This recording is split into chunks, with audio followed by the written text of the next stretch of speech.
এখন রান্না হবে মাছ, তো আমি চুলাটা ধরাই দিই। চুলাটা নিভে গেছে, এই তো চুলাটা ধরাই দিছি। চুলাটা ধরে গেছে, এখন আমি তেল দিয়ে দিই। তেল দিয়ে দিলাম, তেলটা গরম হতে থাক আর আমি মাছগুলা হলুদ লবণ মাখাবো। এই মাছ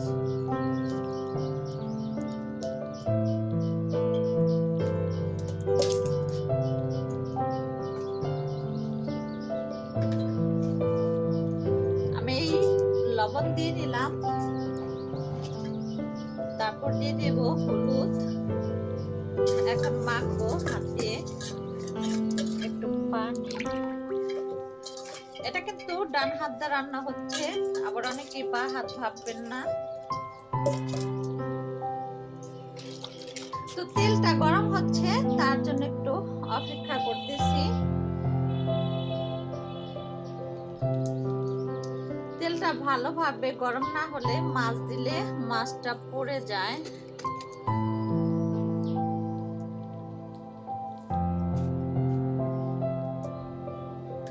একটু ভালোভাবে গরম হোক।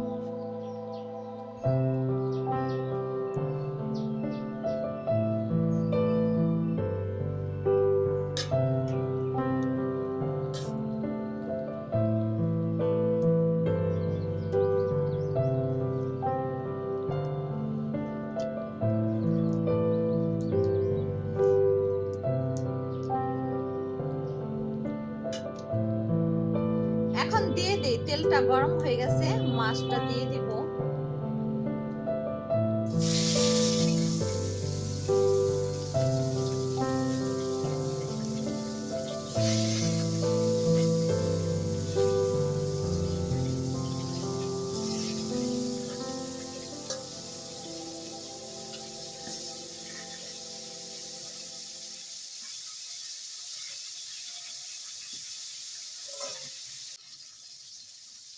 তারে ভালোবাসিয়াছি, প্রাণে মরিয়াছি, কি করে ভুলিব তারে, ও বন্ধুরে, কি করে ভুলিব তারে।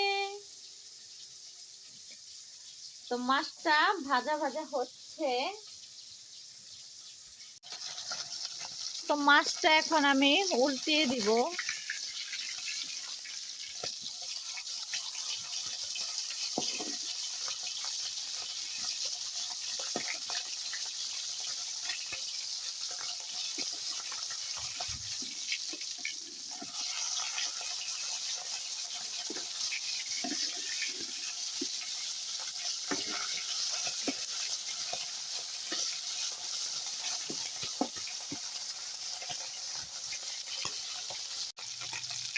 তো মাছটা ভাজা হয়ে গেছে, এখন আমি নামিয়ে নিব।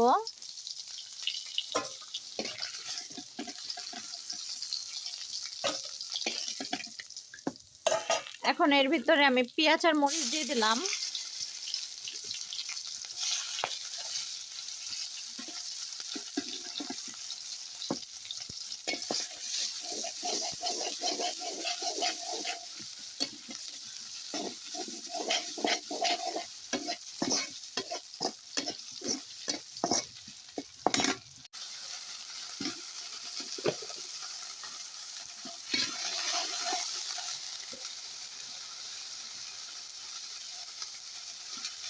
এখন দিয়ে দিব আদা বাটা,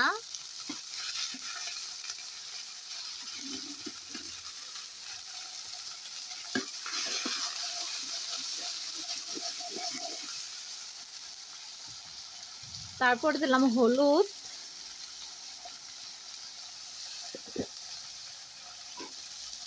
এখন দিলাম মরিচের গুঁড়া,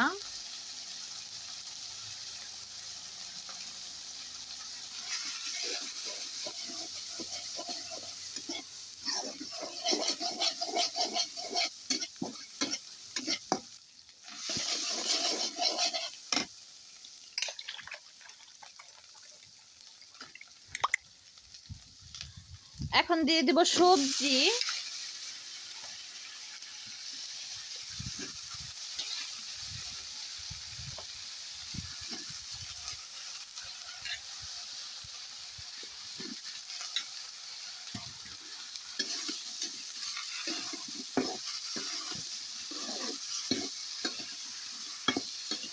এটাকে এখন ভালোভাবে কষাবো।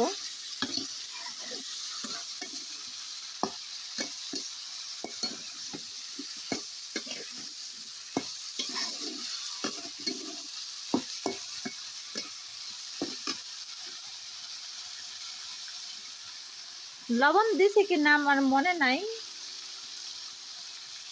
মনে হয় দেইনি, দিয়ে দিলাম এখন।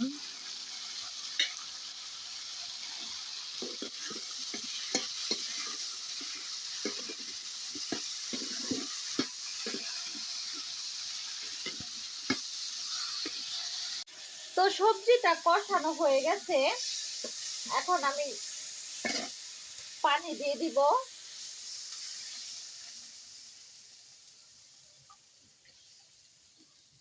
এত পানি দিয়ে দিলাম।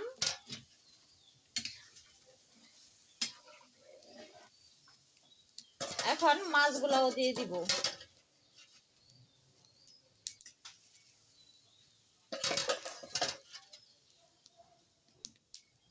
এত মাছগুলাও দেওয়া হয়ে গেছে।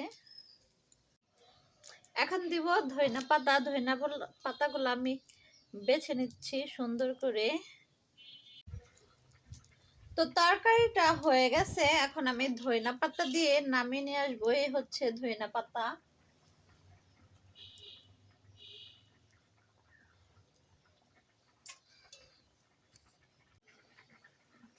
তো তরকারিটা রান্না হয়ে গেছে, এখন আমি এটা নামাবো। দোয়া করেন যেন হাত না পুড়ে।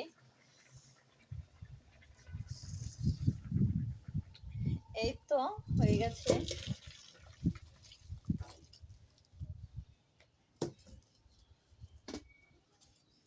সম্পূর্ণ রান্নাটাই তো দেখালাম। এই হচ্ছে তরকারিটা। আসলে একটু ঝোল ঝোল রাখছি, ঝোলওয়ালা তরকারি ভাত খেতে ভালো লাগে। তো এই হচ্ছে আমার তরকারি রান্নাটা। আল্লাহ হাফেজ।